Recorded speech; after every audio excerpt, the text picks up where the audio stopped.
Bayan ngayong araw gaganapin ang isa sa mga pinakamahalagang yugto ng pagkapangulo. Ito po ang State of the Nation Address o SONA.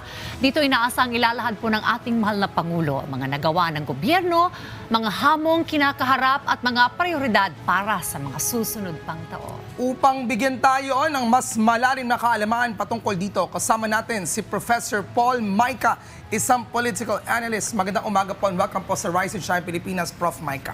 Magandang umaga sa inyo at sa ating mga taga-subaybay. Alright, Professor Paul, mamaya po maririnig natin ang ulat sa bayan ng ating Pangulo. Ano po sa inyong palagay yung mga isyong dapat pong lamanin at inaasahan din pong maririnig po ng ating pong mga kababayan? Sa akin kasi tinitingnan ko dyan yung nakaraang taon. Kasi ang pinakatumatak nung nakaraang taon would be yung sinabi niya na mahiya naman kayo. I think yun yung highlight ng ng SONA last year. And eto, ang ina-expect talaga dyan would be unang-una, ano na yung nangyari regarding that statement by the President. Ano na yung nagawa? Sino na ba yung mga naparusahan?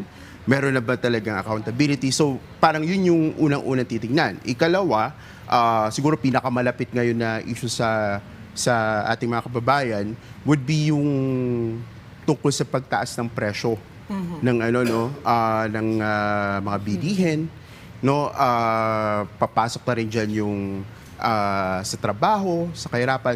Yung kasi yung yung mga nabigyan ng emphasis for the past year na para bang pag binasa natin yung mga survey, ito yung mga nangunguna sa mga concern ng ating mga kababayan. Although yung survey lang talaga siya, parang snapshot siya, pero ito yung nagbibigay kasi ng sabihin na natin na ideya sa gobyerno kung ano yung pwede niyang gawin, ano yung dapat niyang i-address ng mga issues. Okay, we understand these are the expectations. Now, in terms doon sa effect mula sa mga nabanggit na ating Pangulo last year at maging sa mga inaasahan natin, ano ba yung mga hakbang na pwede nating asahan na kanyang sasabihin, lalo na sa usaping ekonomiya muna tayo? Okay, so sa ekonomiya, I'll be expecting na mababanggit yung pagtaas nung ating status to upper middle income. Kasi importante yun in a sense na para bang lumalabas o nagkakaroon ng pag-unlad doon sa ekonomiya natin. Siguro ang challenge na lang doon is paano ba siya mas mararamdaman ng ordinaryong tao. Kasi kung titingnan natin itong yung pagiging upper middle income, makaka-attract siya ng investments. Pero ano ba yung siguro kailangan natin may paliwanag na ano yung pwede niya maging epekto sa buhay ng ordinaryong tao. Kasi yun yung parang hindi gano'n na ipapaliwanag doon sa So pag napaliwanag yun, I think magiging mas maganda yung yung perception towards doon sa ginagawa ng gobyerno doon in relation sa ekonomiya. Correct. And also, feeling ko, inaasahan ko rin yung effect ng external forces, pagdating dito sa pamumuhay rin ng mga ordinaryong Pilipino. Now, sa usaping agrikultura naman, ano kaya ang maaari nating asahan dito, Prof?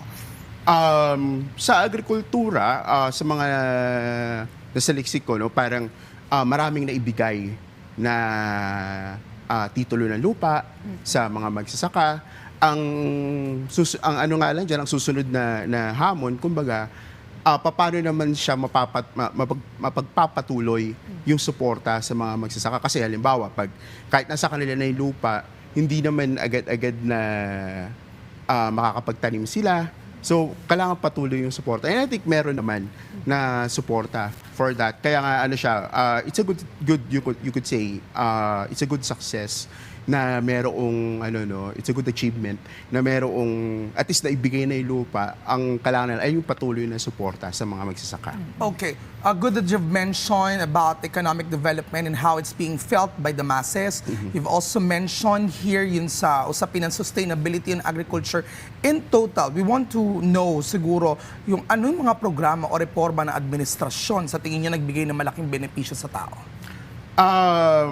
Yung yung usual naman na when it comes sa let's say economic support lalo na ngayon, we are experiencing crisis pagdating sa energy, no, particularly kasi sa fossil fuel because meron yung conflict sa Middle East. Ito naman, halos wala na tayong magawa kasi international siya, no, international conflict siya. Although ang nagawa doon, for example, is nakapagbigay sa mga sa mga public transport ng ng suporta, ng subsidy, no, siguro maliban doon kailangan pa ng mas sustainable na na paraan, which I think ginagawa naman ng ng paraan ng ating gobyerno upang mabigay rin yon sa mga tao. Kasi mabigat ito dahil pang-araw lahat tayo apektado rito. Pagdating dun sa pagdating diyan sa oil crisis or energy crisis that we are experiencing. Kumbaga araw-araw hinaharap natin tong sa mga commuters, sa mga drivers, no, kahit pa sabihin mo meron ka sariling sasakyan, may epekto sa iyan. Kahit ba nasa bahay ka lang, may epekto sa iyan kasi may impact yan sa presyo ng bilihin. Alright. Pagdating naman sa mga current na mga programs ng ating gobyerno, ano po sa tingin nyo yung dapat pang mas mapagtibay o mas mapabilis yung implementation, sir?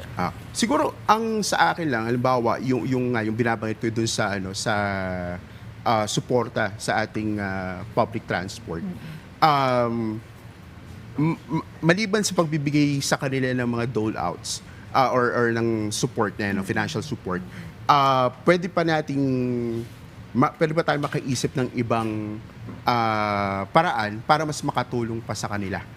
No, na hindi lang basta magbibigay tayo ng support sa kanila, maaring pag-isipan din, no? Although parang kailangan ng kooperasyon ng ibang sangay ng pamahalaan na halimbawa, ma-lift muna yung excise tax sa oil para mas bumaba yung presyo.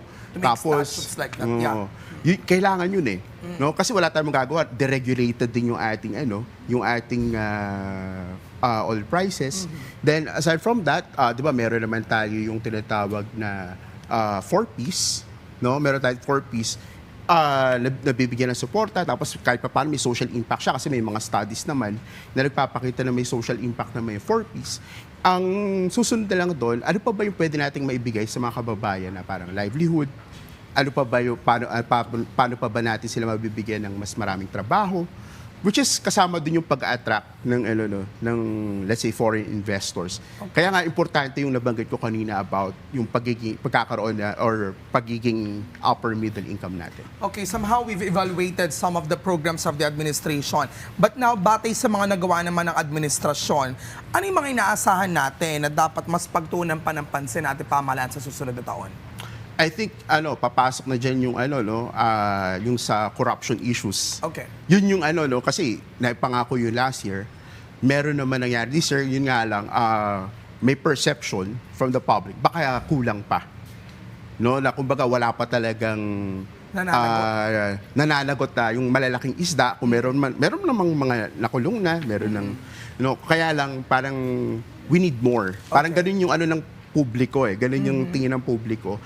Syempre napaka-importante noon na ma-satisfy yung public. So I think yun yung pinakamalaking hamon talaga.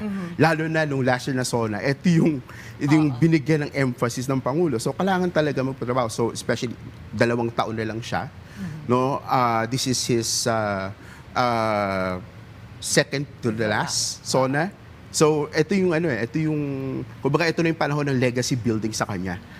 Ngayon, kapag na-solve niya kasi ito, or at least nakapagpakulong siya ng malaking isda, no, sa panahon na natitira sa kanya, ito yung magiging legacy niya. Ayan, oo. Ayan ang abangan natin. Sabi nga, abangan ang susunod na kabanata tungkol dyan sa usapin na yan. Mamaya abangan natin pang ulat sa bayan ng Pangulo. But then, thank you so much, Professor Paul Mayca, sa pagbabahagi po ng inyong mga pananaw patungkol na rin po sa iba't ibang isyu ng bayan at sa magiging SONA po ng Pangulo mamayang hapon. Thank you, sir. Thank you, sir. Salamat din po.